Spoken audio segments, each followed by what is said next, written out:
Welcome to The Cap, where we are here to speak with college reps and other professionals in the field of college admissions to help answer all your questions and guide you through every step of the process. So if you're serious about college admissions, you've come to the right place. Are you ready? Let's talk about it. And now, here's your host, Dr. John Durante. Welcome to The Cap, the College Admissions Process Podcast. I am your host, John Durante, and I am here to introduce you to college admissions representatives and other professionals in the field of college admissions.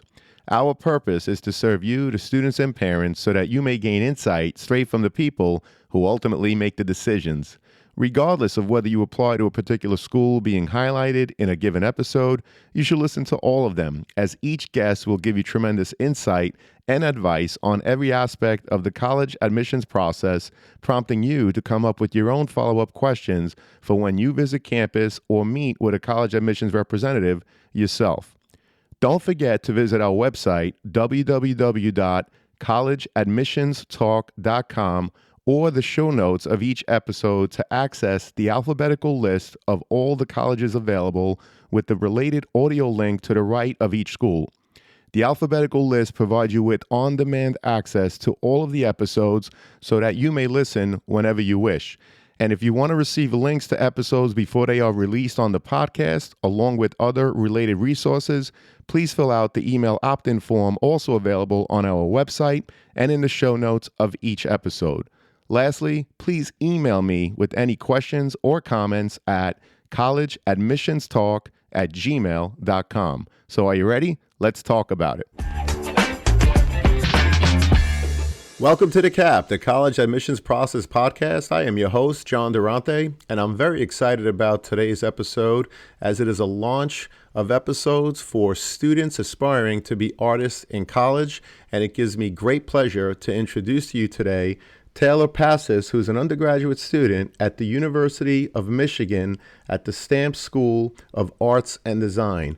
Taylor, how are you today? And thank you so much for being with us. Thank you for having me. I'm doing so well, and I'm really enjoying this nice Midwestern summer where it's not terribly cold anymore, and it's also not terribly hot. So it's been going really great. Well, that's terrific, and we look forward to an awesome conversation. I know that there's a lot of students that aspire to be artists, so let's get right to it. Taylor, tell us about yourself, and when did you realize that you had a passion for the visual arts? So I am a current sophomore, going to be a junior this upcoming fall at the University of Michigan. I actually graduated high school in 2018, but I took a semester off to take care of some, familial and personal issues. And then unfortunately, the semester I was going to return, the COVID-19 pandemic, hit us pretty bad. And spring 2020 or winter 2020, as we reference it here at the University of Michigan, went online and we didn't really know what was happening. So I ended up taking 2 years off. And this past semester, most frequently, there was spring 2020, winter 2020. I actually returned to the Michigan for the very first time. And so that's why I am now considered a sophomore, because in my time off, I just only took some part-time classes here and there at a local school called Stony Brook University.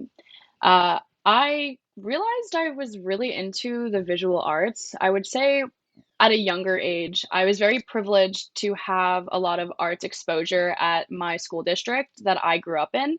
And I was always kind of put in, even in like elementary school, I was put in, like advanced visual arts classes. And I just thought it was, I thought of it as a hobby actually. And I always thought maybe I would go into science or I'd do some cool like biology stuff, because I also found that I had a really big interest in science as well. And it wasn't until I got to high school that I kind of realized, and through my college admissions, college exploration and finding where I wanted to go to university, that I realized I could actually potentially do both. And so I ended up landing myself at Michigan, and I took some advanced classes in high school. I did a lot of the clubs like yearbook, and I just really ran the photo aspect of, clubs like that. And I helped out in the creative design areas of my high school, and I did some video stuff for my high school as well.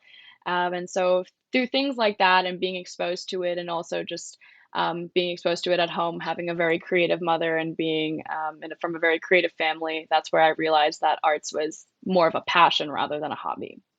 Well, that's great. And Taylor, what were some of the other kinds of things you did to cultivate those interests growing up?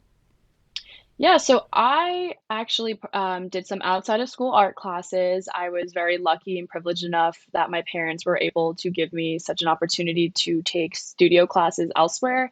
I did some ceramics classes, I did some painting classes, but the one classes that I actually never did outside of school that I only started in school was digital photography. And my high school freshman year digital photography teacher was my same photography teacher for all 4 years of high school. And I first picked up a camera when I was about, I would say like in middle school, but I had no idea how to use it. I had no idea what I was doing. And so I actually took advantage of what my school had to offer and I signed up for this entry level digital photo class. And I really learned about the technical aspects of photography from there and how to use Photoshop and Lightroom. And from that point, I kind of, no pun intended, took my camera and ran with it. And I ended up joining yearbook and doing the photo aspects of yearbook, as I just mentioned previously. And I basically just really focused on digital media. And that's kind of where I found like that's really where I want to be is in photography and videography. But I still kept up with my traditional and fine arts. And then kind of stopped doing the outside of school classes and I started taking drawing and advanced drawing classes in my high school. And again, taking advantage of what I literally had to offer or what my school had to offer me, and just kind of working with what I had to build interests, interdisciplinary, but also strengthening my technical skills in each individual area of art. Understood, Taylor, and thank you so much. I know that the Stamp School of Art and Design is part of the University of Michigan, but when a student applies to such a school, how does the application process differ compared to applying for regular admissions? Yeah, so the STAM School of Art and Design is under the University of Michigan. And for people who are more familiar with Michigan, but not so much the art school, the Ross School of Business is a school that is under Michigan's university as well. And that's another example of how like application processes might differ after your initial application to the university. When I was in high school, I submitted using the Common Application, and that application was then submitted to the Office of Undergraduate Admissions. In the Office of Undergraduate Admissions, initially they first look at your application to see if you would be a strong fit for the university, if you would do well at the university, also taking into consideration the programs that you are applying to. Myself, I was applying into the BFA program with the Stamp School of Art and Design. So they weren't going to look at my application initially the same way they were going to look at a student who was applying into the engineering school. For me, they looked at it, saw, okay, this student looks like they have the potential. Let's now move it down to the Stamp School of Art and Design's admissions team. This is where the application process starts to differ a little bit. You first get looked at by the Office of Undergraduate Admissions. They kind of rank you and see where you fall on a scale. And then if you advance, you then move to the next section, which is being looked at by the Stamp School of Art and Design. Within the Stamp School of Art and Design, your portfolio is 50% of your application, meaning that you should have a really strong portfolio developed by the time you are applying using SlideRoom, if that's how I applied, or using the Coalition or Common Application. It is at that point that they open up your images and they look at your portfolio and they see where you stand technically, but they also look at a little bit of your academics and not so much your test scores as much anymore. We really, when I spoke with my dean previously this month, we talked about the specific logistics, and she said the test scores aren't looked at as so much as the portfolio because, again, we are a creative based school. So looking at your portfolio is something that's very important than say a standardized test score because at stamps we do believe that you might not do so well in a standardized test, but that doesn't mean you can't paint, you can't draw, you're not creative, you don't have that mindset to work in a creative environment. So we want to maximize the opportunities that every student can have when even all the way as early as the admissions process and all the way up until graduation. And so in that review, they rank your portfolio on a scale of 10 to see where you lie compared to your other applicants, but they also look at your essays. Why stamps? Why do you want to go to this university? What is it here that draws your attention to this program versus, say, a traditional art school like RISD or SCAD, right? And so in these essays, you're really given the opportunity to express your interests of why you actually want to go to the Stamp School of Art and Design. For myself, I loved the interdisciplinary area of studies. I loved the at the time, because things might have changed now due to COVID, when I was applying, you needed to study abroad in order to graduate. Studying abroad was a graduation requirement. And for me, I knew that by going to this school and doing this program that I would be able to finally go abroad and live abroad and have that experience that I've always wanted and get out of, the States and potentially live in Paris or in India or in Japan and all of these beautiful places across the world. And so I wrote that in my essay, and I said, I want to go to this school because I want to study abroad, and it is a requirement for the Stamp School of Art and Design. I also tied in about how I wanted to have a big university, Big Ten experience in college, while also getting that smaller art school uh, experience as well. And by having a big school or a small school and a big university, you get that best of both worlds, and that's why I chose that school. And so talking about those kind of things and that information and those specific details in your Y stamps essay is a big indication to the admissions team as to what they're going to predict you do with your time, your 4 years in your undergrad at Michigan. And so looking into your application, they also take into things like, did she participate in pre-college programs or go to national portfolio days, which I'll further expand upon later down the podcast. But these are just some things that are looked into when they're looking at your application rather than holistically, rather than just like the Office of Undergraduate Admissions making a final decision, because it's not all on the Office of Undergraduate Admissions. The final decision is on stamps. You just have to kind of get through that initial Office of Undergraduate Admissions clearance, as I say in air quotes, to then get to the Stamp School of Art and Design. Well, you mentioned so many great pieces of advice. I want to touch upon two of them. First off, the why stamps essay. And I love the way you explained some of the details that you included in that essay. First of all, you talked about the interdisciplinary areas of study that stamps offers. Secondly, you mentioned the fact that you want to study abroad, which of course you said is a requirement for the stamp school. So the advice there for students is that when you're answering a question like that, why stamps, or frankly any other school that you're applying to, it's really important to speak specific to what those schools offer. In other words, if you say that you want to study abroad and that particular school that you're applying to doesn't offer a study abroad program, well, your application is not going to look so great. But you did your research, you did your homework. Again, Taylor, you talked about the interdisciplinary nature of the programs that they offer and the fact that you do want to study abroad. And of course, stamps requires that you do so as part of their program. So it's important not to just have a general essay for every single school that you're applying to, but make it specific to the school you're applying to. And of course, in your case, it was for stamps.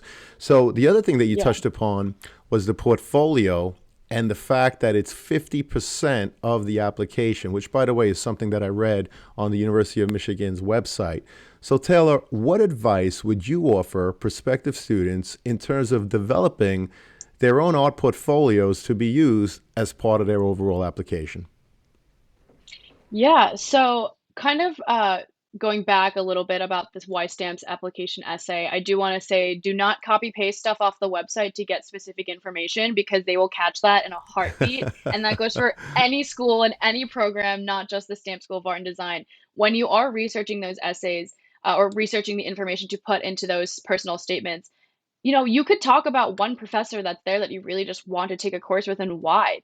Facilities actually is one thing, what they have, if it's state of the art technology, but also faculty and professors and stuff like that. So make sure that when you are being specific, you aren't just kind of taking it off the website and tweaking a couple words here and there. Make sure you're staying true to yourself, which is one of my pieces of advice that I actually would give to the students when developing their portfolio and going through this process is you're going to have a lot of art schools that have a lot of specific requirements. For example, when I was applying, the Stamp School of Art and Design required that we had two observational drawing pieces. And observational drawing is not my strong suit, and I was very worried I was going to get rejected because my two pieces that I submitted were going to look horrible.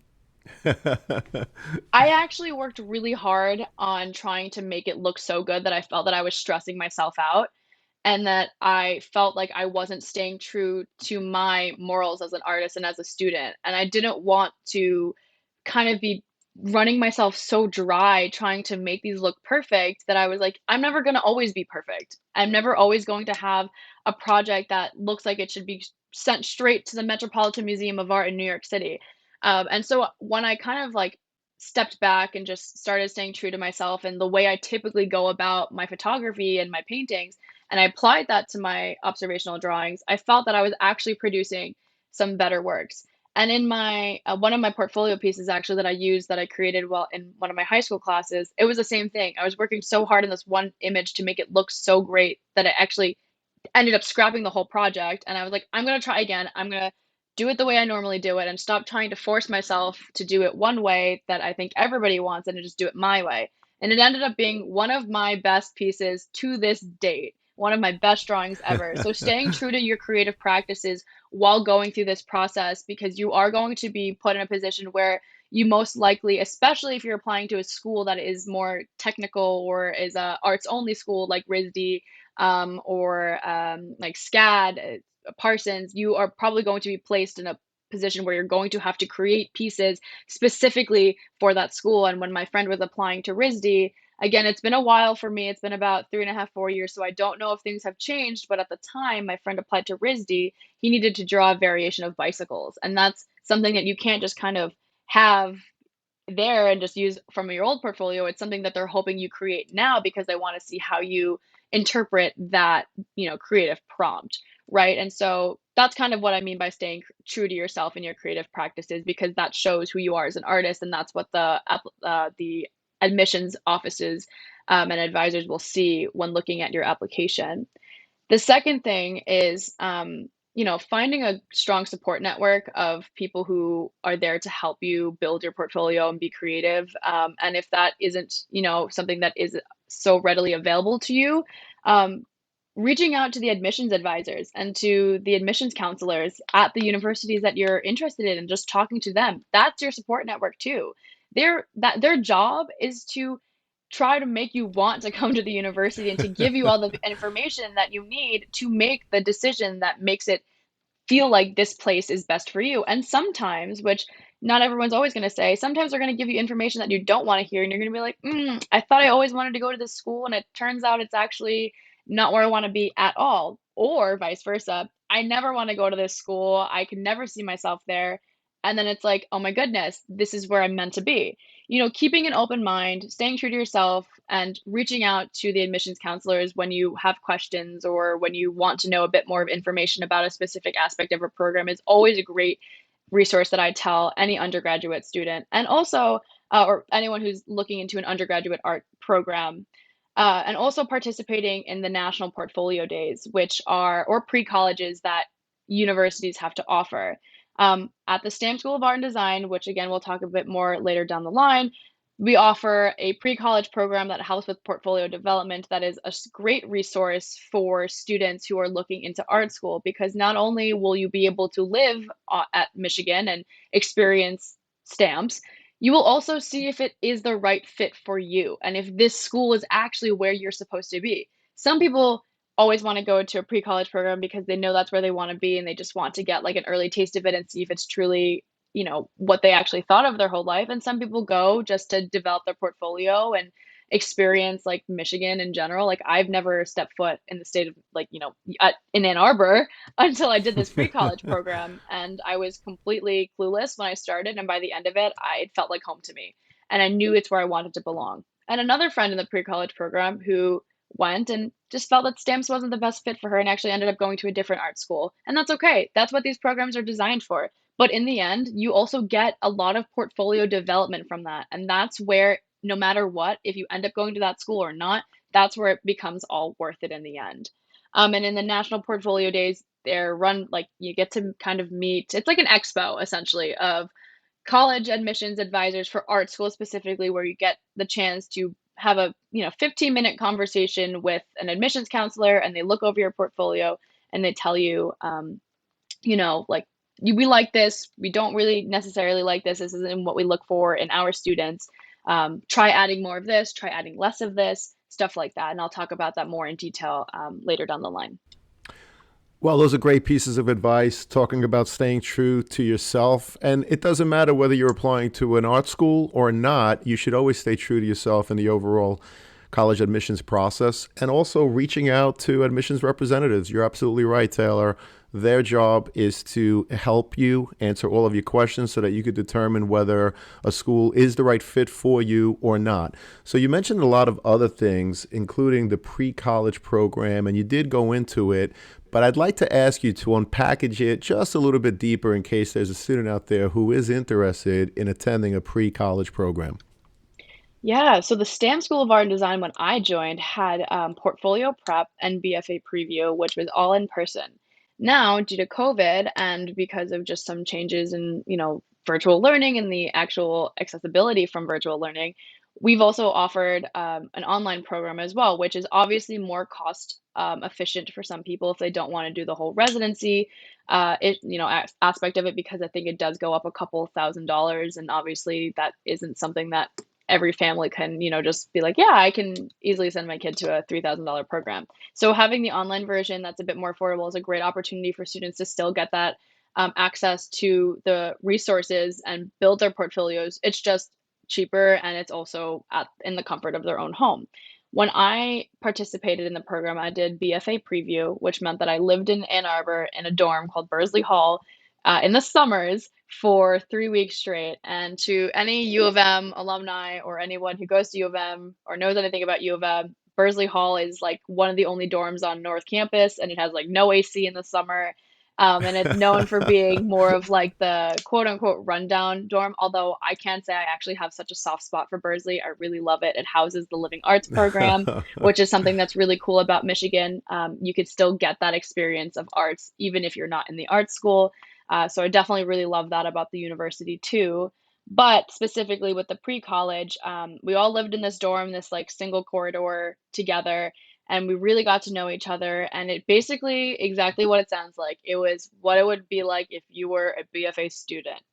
It was a little bit more intense though, because we did have like three classes every single day, from like 9 to 12, and then we had lunch from 12 to 1, and then we had class 1 to 3, and then from like, or 1 to 4, and then dinner from like 4 to 5, and then class from like 5 to 7, and then studio to, so it was a very structured schedule at the time. It was quite exhausting at points.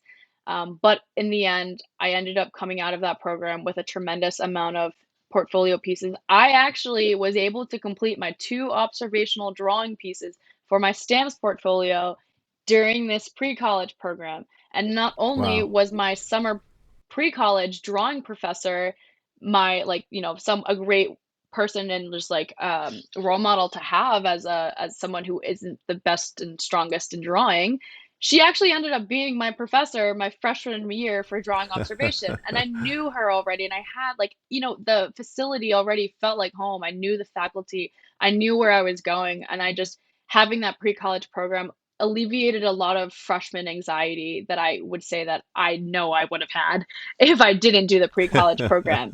But I also, like I said, was able to get my portfolio reviewed by the admissions or the pre-college program coordinator, who happened to also do some of the national portfolio days. And when I initially met him at the pre-college program, who like he started kind of my road down national portfolio day, he looked at my portfolio, gave me some pointers, and told me to try to do some more less digital stuff, more painting, more drawing. So I did that, and I took some drawing classes and I took some painting classes. I did some smaller passion projects, as I like to call them, to help strengthen my portfolio. I actually added in some ceramics and pottery. And the next time he was at a national portfolio day, I met up with him and I emailed him and I reached out and I said, hey, when are you going to be at a national portfolio day on the East Coast? And he gave me a list of dates. I picked one that worked with my schedule. I met up with him there. He looked at my portfolio. And even just from that, he told me that I had tremendous development in the time. It was like August all the way up until I think it was like October, that's the amount of time that I had to change my portfolio. And even in that, he said like you have a lot more of a variety of work, which is what we're looking for. Keep up the good work. And I also said, is it okay if I submit works that were incomplete? And he said, of course, your pieces do not need to be fully completed. They just need to show that you are widening your technical abilities and that you're also experiencing other forms of art and not just one. Because unlike a Masters of Fine Arts program where they look to see you mastering one specific area of art and design, in a undergraduate BFA program, they're also trying to look for, at least at stamps, I can speak on behalf of stamps, they are looking for a breadth and a variety of work. So that's observational drawing, that's mixed media arts, it could be digital arts, it could be ceramics and sculptures, jewelry and metalsmith and fabrics and stuff like that. Anything, really. They want to see you kind of have it all so that when you come here, if once you take those foundation courses, you'll have kind of the experience already, but you'll be able to kind of really pick and choose where you feel you will do better and do best.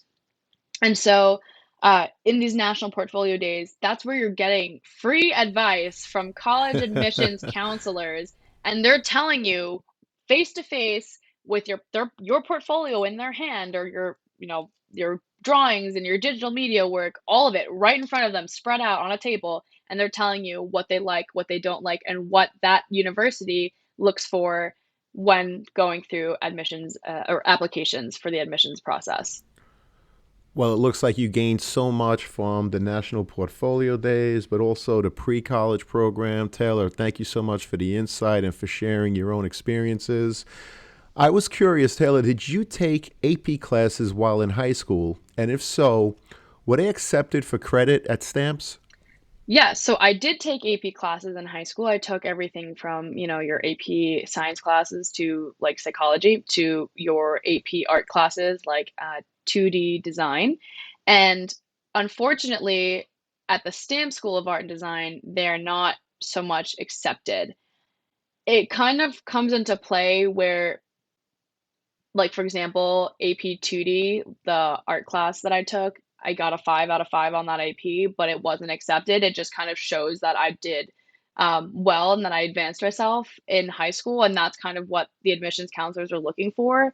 I don't know how AP credits transfer over if for gen ed classes that you're taking for requirements while you're in the art school. I just know that creative art classes like the 2D AP class, none of that stuff transfers over into art school. Academic classes for academic requirements, that might transfer over because you're taking, even though you're housed in the STAM School of Art and Design, when you're taking your gen ed classes, they would be through the like LSA. And so LSA might be able to get that transfer credit over with the APU so that you can kind of have like Psych 101 completed or from your AP Psych exam and stuff like that, or you can take another level because the school does recognize that you take AP classes.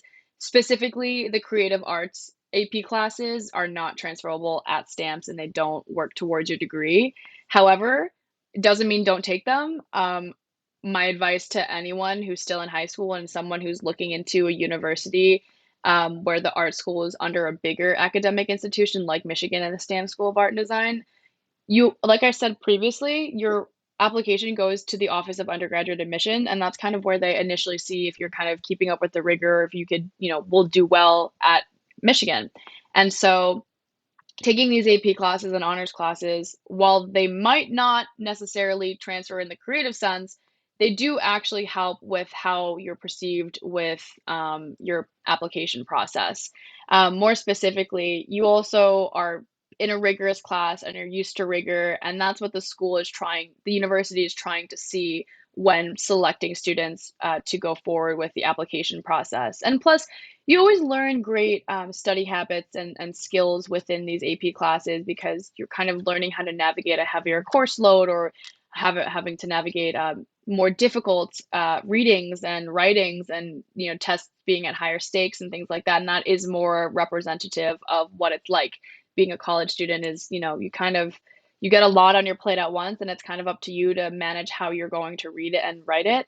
and turn all that information into a phenomenal term essay, or how you're going to memorize all of it and apply different scientific processes to your exams and stuff like that. So AP classes, I always say you still should take them, just because the school likes to see that you're advancing yourself academically. In addition, if you're applying to an art school, more specifically relating to bigger academic universities with smaller art schools. An art specific school, I'm not sure they're going to care so much about seeing AP biology or AP calculus.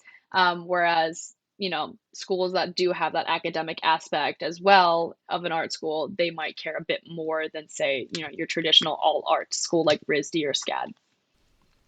Understood. And Taylor, what are the kinds of things that you considered when picking an art school, and how does selecting an art school within a university system differ from selecting, as you mentioned, an art only school? Yeah, so great question. When I was in my college scouting process, as I'd like to call it, I was looking for, most importantly, like where I felt I would have the best opportunities to grow as a student, but also after I had graduated. And for me, there are many different aspects to picking a school. First and foremost, it boils down to, does the school have what I want to study? Does it have a program that focuses, or an ability to let me focus in digital media? Because going into college, though my portfolio had a wide variety of stuff, I knew I wanted to focus in the digital media area of art and design, so photography and film predominantly. That being said, I looked at schools that had a photography major, but I tried to see like what the program entailed, and a lot of it was very technical fine art photography. And there were some programs that were great, but I just felt weren't the right fit for me. And upon further exploration and actually doing this BFA preview, I realized that the Stamp School of Art and Design specifically has an interdisciplinary mindset in terms of how they go about setting up their students academically. And for those who don't know what that means, interdisciplinary academics basically mean that you can kind of do whatever you want. They love seeing you integrate those academic courses that you take for your gen eds into your art. That's what they love to see, and that's basically what interdisciplinary studies are. At STAMPS, we actually don't have any majors. It's just a degree. You're either getting a BA, which is a Bachelor of Arts, or you're getting a Bachelor of Fine Arts, which is a BFA.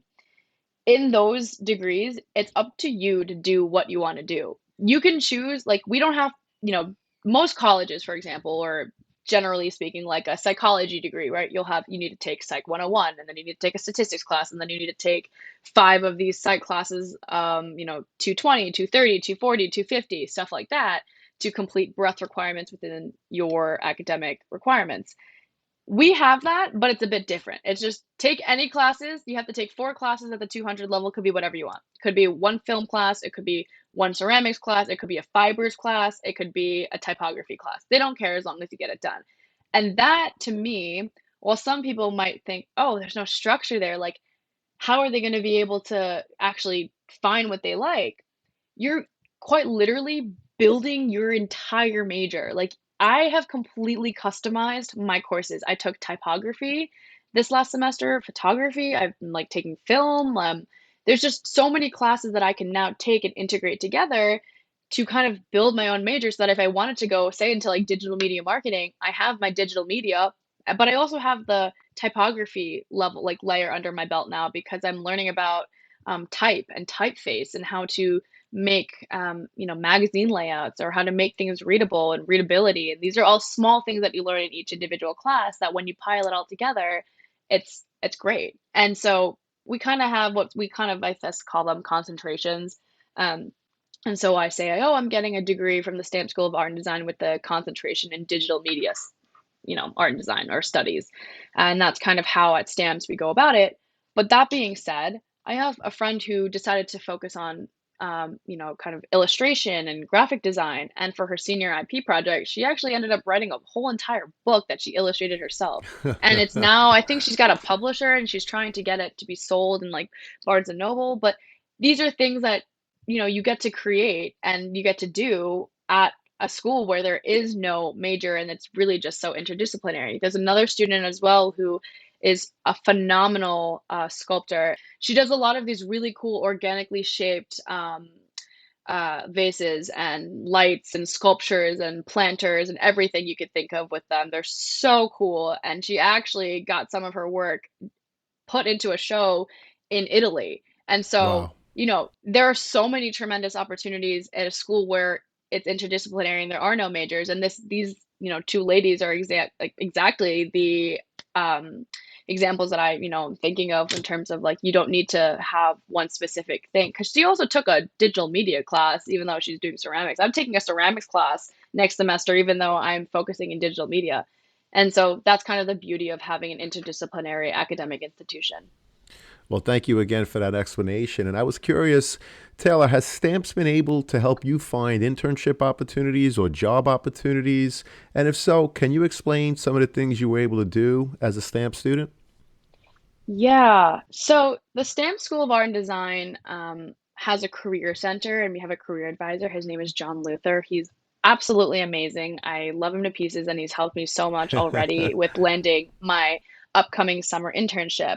That being said, I actually got my internship through a club on campus called Music Matters, and we had one of the recruiters for the Endeavor agency. They own William Morris Endeavor, the Wall Group, IMG.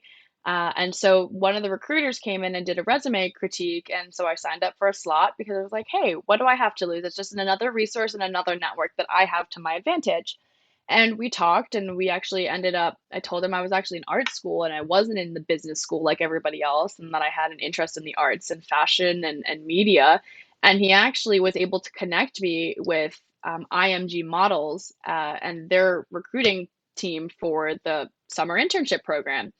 And so when I found out about that, he told me to send over my resumes, and I reached out to John Luther, our career advisor, and I said, "Hey, can we set up a call so that I can go over my resume and kind of fix things visually from a creative standpoint so that I could be the best possible candidate for applying to this IMG Models internship?" So I set up a call with him, and that's exactly what we did. We created a creative resume and we tweaked up my traditional resume, as I like to call it, because when you're an artist, everyone's going to have a creative resume, but they're also going to have a traditional resume. At least I do myself, because not all agencies and companies are going to like the creative resume, but creative agency firms will love the creative resume. Working on both of those with John Luther helped me, in my opinion, get the position as a summer intern with IMG Models for this upcoming summer. And so the school has a lot of opportunities to help you with internships and jobs actually too. You can work in the admissions office, you can work as a pre-college advisor, and they will always be posting and sending out a bunch of job opportunities, resume opportunities. They set up panels a lot to come have alumni come speak or recruiters come speak to the students. And so they're always giving you career opportunities at Stamps no matter the time of the year, like not just the internship recruiting season, as Michigan students like to call it. From the very beginning all the way to the very end, and even through summer, they're always sending us opportunities that we could have. So, Taylor, what would you change if you had to go through the application process again as a student artist? Actually, there's not really much I would change because I'm actually quite happy with the way I went about it. I said the biggest thing though is doing more of the college tours when I got the opportunity to. The most important thing in the end, in addition to loving the program and loving the whole entire university, is also finding a place where you feel safe and where you feel at home. And when I walked onto Michigan's campus, I just, even after 20 minutes of being there, I just knew this is where I wanted to be. I felt safe. I felt like this is where I could live for the next 4 years and be happy. And it is where I'm living for the next couple of years, and I am happy. And those are like the decisions essentially that it boils down to, and weighing the decisions of, do you want to go to a school that's all of an art school, or do you want to go to a school that also has a traditional Big Ten experience, or do you want to go to school in a city, or do you want to go to school in a more of a rural, farmland type of area?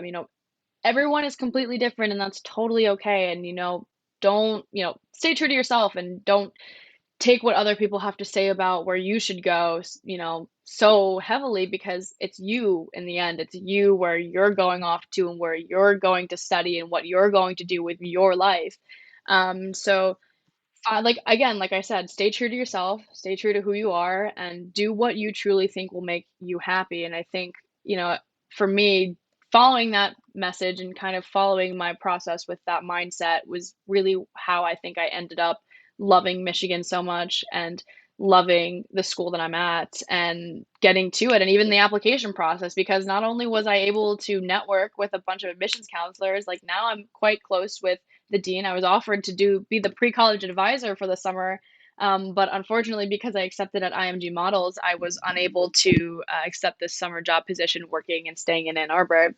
And also looking into other opportunities that your school have. For example, newspapers and clubs and music business industries. If that's something you want to go into, look for clubs on campus that you'll have access to. Or if you want to go into, for me, like arts photography, we have a fashion magazine on campus called Shea Magazine, and I'm a photographer for it. And so looking at clubs that you could participate in that feel like they're a right fit for you or feel like you could do really well in. And the two clubs or the three clubs that I'm in right now are the Michigan Daily, the Music Matters Music Business Club, and Shea Magazine. And I'm a photographer for the Michigan Daily, and I'm a photographer for Shea Magazine. I'm in the marketing committee for Music Matters, and these three clubs and those are exactly how I was able to kind of get all of my hobbies and my academics kind of tied into clubs and meeting new people and exploring and getting opportunities to have my portfolio reviewed from people that aren't necessarily my professors and that I'm going to be seeing for the next couple of years.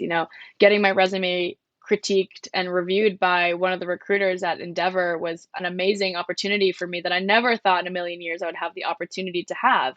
And the good thing about, I guess, being in a bigger university like Michigan is that you're always getting more and more opportunities. And by photographing at the Daily, I ended up covering baseball, and then the next day I was covering men's tennis.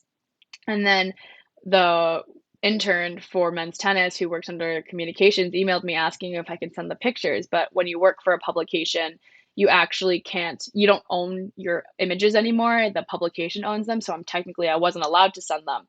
So I actually was able to kind of volunteer and set up a freelance thing where I just went to games and just took photos for, communications, but also for the guys to just have because they don't really get as much photography attention as, say, football or basketball or hockey.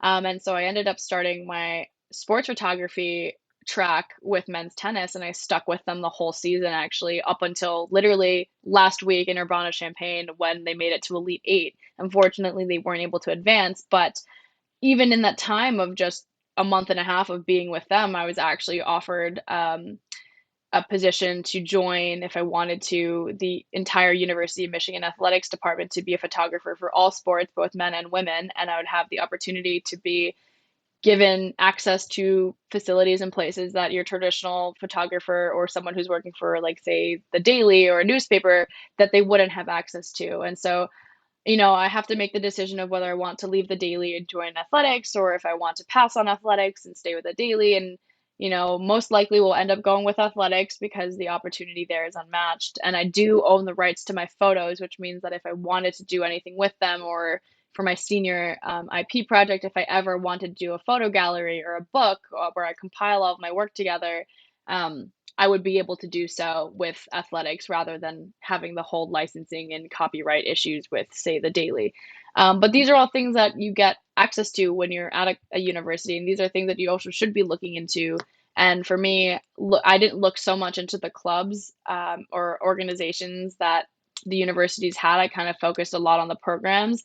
Luckily, I lucked out so well with Michigan having just such a tremendous amount of student organizations on campus, and having the things like the Daily and Shea Magazine that I was able to kind of just go back and really just hop right into things. But, looking back on it, I wish I looked more at what schools had to offer besides the academics because you're not always going to be in a classroom. You're going to be out and about. Is the downtown life fun? Is the restaurant scene cool? Is it a, place where you can walk around easily, or would you need a bike or a car or something like that? These are all because later down the line, cars become an expense, and these are things you kind of want to plan out later into wherever you're going to be for the next 4 years. Well, First of all, I'm so happy because hearing you articulate all the great opportunities that the University of Michigan offers you, like you said, in the classroom and beyond, on campus and beyond, it's just tremendous to see how happy you are and that you really found the perfect school for yourself. And Taylor, I know that you have given us throughout this conversation multiple pieces of advice. But in conclusion, what are the top three pieces of advice you would give to aspiring student artists and their parents? Yeah, so never be afraid to reach out to college admissions advisors and college admission counselors because they're literally always there to help. And take advantage of the resources that they give you and that your school also gives you.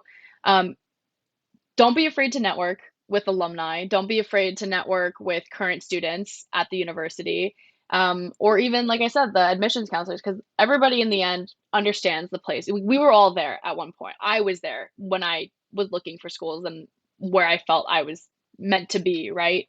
And the biggest takeaway about with it all would have to be reaching out to the admissions counselors when I felt like I needed to, because in that I was able to create a relationship with the office essentially.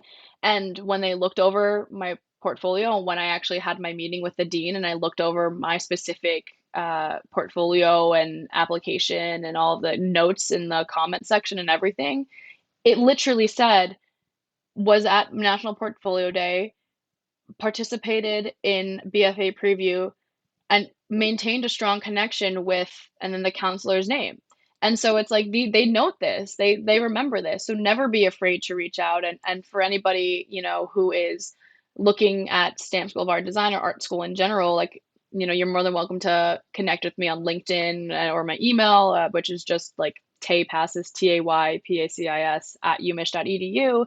Um, and message me with any questions that you have because we're all trying to help. We all want the best thing for you. And whether that's Michigan or not, that's where it comes down and boils down to your decision. But reaching out to everybody and creating that network of people is what essentially is going to get you that, information in the first place. And by reaching out to students, you get to see what the student life is like versus just the traditional, oh, this is what they're always going to say about being our application process and what our campus life is like. But hearing it from a student and talking to them, is something that's completely different. Going to campus and seeing how they interact with the environment and seeing how do they actually like, do they look happy? Are they enjoying themselves? Are they having fun there? These are all things that are important when it comes to picking the right place and the right college and feeling and that you found a place that makes you feel like you're at home, are probably some of the biggest takeaways that I have. And then just also, like I've always said, staying true to yourself and kind of taking things one day at a time, step by step. And the biggest thing that I've learned in my entire academic career so far up until this point is that you might have a plan to go somewhere or to do something, but there are also chances that life is just like, nope, and that plan completely changes. And there are probably going to be times where you're having your ultimate highs, but you're also going to have your ultimate lows. And that shouldn't be a discouragement to you because it happens to everyone. It happened to me. It happened to some of my friends. I took 2 years off of undergrad. I should have been graduated by now, but I'm back at being a sophomore. I'm turning 22 years old, and most of my classmates are just turning like 19, 20 years old. Right. And it's because, I did what I stayed true to myself and I did what felt right for me and what was best for me. And I truly believe that if I didn't do that and I didn't take that time off and I just kind of forced myself and tried to really keep pushing, that I wouldn't have been able to find athletics, that I wouldn't have been able to find my passion through sports photography, and that I wouldn't be as genuinely happy and as satisfied as I am today with my academics and with my coursework and with my peers and my friends and even my roommates and everything. Like it just all worked out so well for me, and it does, as much as sometimes it might seem like it's not going to work out, it does work out. And so that's why I always say taking things one day at a time and step by step and not trying to really overpack everything and make things super overwhelming for yourself, which is a lot easier said than done. That's one of the most important things to making sure that you are also taking care of yourself while going through such a stressful and invigorating process. Well, Taylor, thank you so much today for your time, for being so genuine, so open, so honest. This has been a tremendous conversation, and I'm so happy because I know it's going to help a lot of aspiring student artists and their families. So we really appreciate your time today. Thank you so much, Taylor. Of course. Thank you so much for having me. Our pleasure, and we hope to have you again. Thank you, Taylor.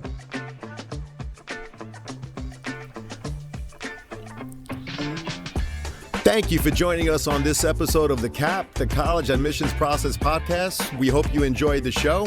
If you did, please don't forget to tell a friend and follow us on Facebook, Instagram, Twitter, and wherever you listen to your podcast. I am your host, John Durante, and I look forward to seeing you on the next episode of The CAP.